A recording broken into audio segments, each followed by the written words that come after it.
Between January and March of 2021, 11.4 million international visitors arrived in Mexico. People from all over the world visit Mexico to enjoy sunny beaches, delectable food, Mayan wonders, and the incredibly rich and diverse culture. If you've ever wondered how and why so many people travel to Mexico, we're just about to share that. In the last few months, Giovanni and I have been traveling all around the Yucatan Peninsula on a budget. So in this video, we're going to be sharing how you can do the same. We are going to break down our costs into 5 different categories, and we will share our top tips about how you can travel within Mexico on a budget. Exactly. Starting off with the accommodation. For us, it's the most expensive category when traveling. Yeah, we try to go with Airbnbs. We basically never even bother looking at hotels. Airbnb is where we look. For $30 to $35 per night, you can expect to have a private room and bathroom with basic amenities. Hostels are also an option for around $10 to $15 per night in a shared room. Some of the Airbnbs we've stayed in have been good and others have not been very good, but I mean, that's just the whole premise of budget travel. I mean, it's the opposite of luxury, so what can you expect? Moving on to category number 2, which would be transportation. Under transportation, there are a few little subcategories that we're going to be talking about, starting off with the ADO bus, which is basically one of the luxury liners that operates here in Mexico. It's the big red and white buses. They're very nice, very well maintained. The service is amazing. They're efficient. They're always on time. That's typically what we use when we're moving ourselves from state to state or city to city. Now, the next kind of level down would be Oriente and Noreste, which are kind of like the second class buses.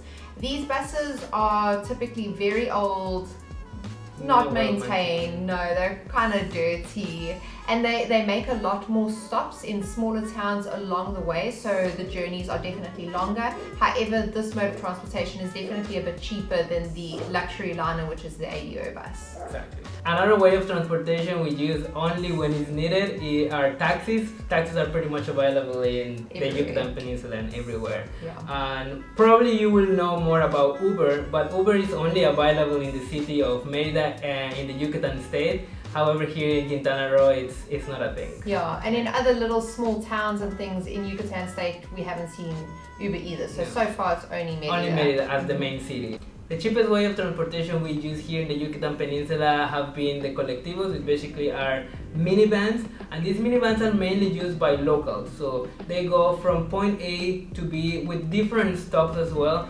but it's the most affordable option you can use as a way of transportation here. Exactly. I don't know if as a foreigner and someone who is not fluent in Spanish, like at all, I don't know if I would recommend using the Colectivos, because if you can't communicate efficiently with the bus driver, these buses just go and go and go, and it can be kind of complicated. So they're a great option if you are comfortable with your Spanish, or if you're comfortable with potentially getting very lost, but if not, probably wouldn't recommend them.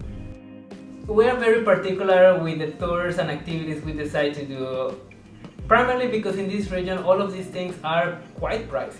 Yeah, it's true. The Yucatan Peninsula for tours are top tier in terms of pricing. So what we'd recommend in terms of this is do your research, go and look at vlogs, go and look at blogs, and decide which tours are actually really necessary to take. Because to be honest, a lot of the time Giovanni and I just walk around the cities and the towns and we end up seeing amazing stuff. Next up would be food, which is one of our very favorite things. Mostly is. Alright, so breakfast we usually have at the local markets. You'll find a local market in every single city, town, state. There are local markets everywhere. And if we have breakfast for the both of us, and we usually get a fresh juice as well, that's honestly somewhere around $8 in total. Yeah, and if we want to have a dinner, we tend to go to the street stands, like taco stands or something like that. And usually for both of us, we end up paying like $10, something around that. Yeah.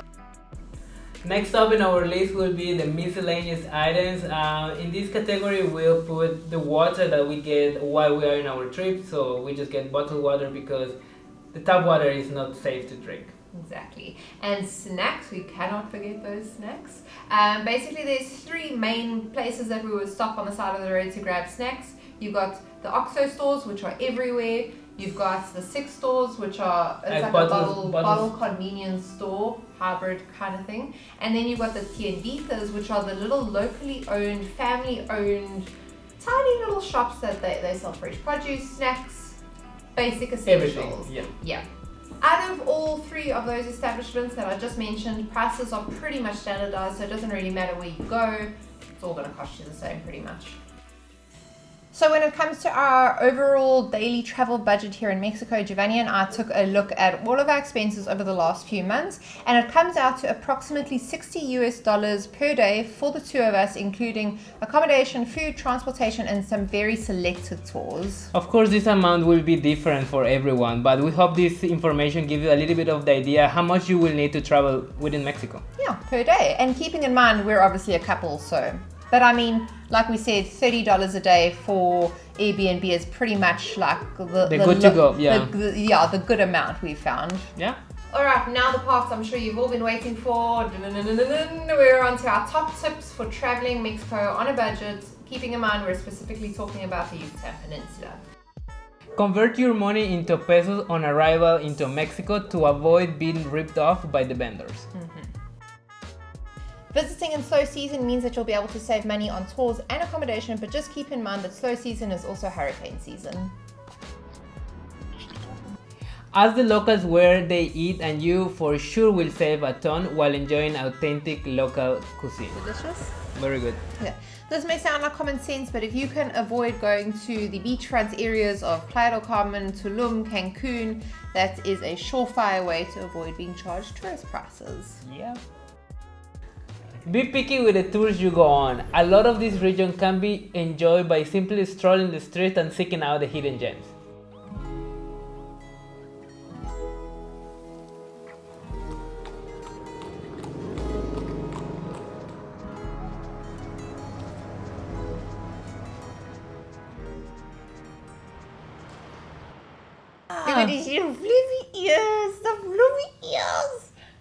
Thank you so much for watching this video. We hope that you guys got a ton of useful information from this. This is pretty much what we do. We share tips on traveling and living within Mexico. So if that's something you're looking for, subscribe to the channel. Yes, subscribe, hit the notification bell, share with your friends. So big thumbs up as well. Yeah. Big thumbs up. And we will see you in the next one. Hasta luego. Join us on Instagram where we share a full breakdown of our travel costs in each location we visit. Hostels. Shut up. Okay. Hostels.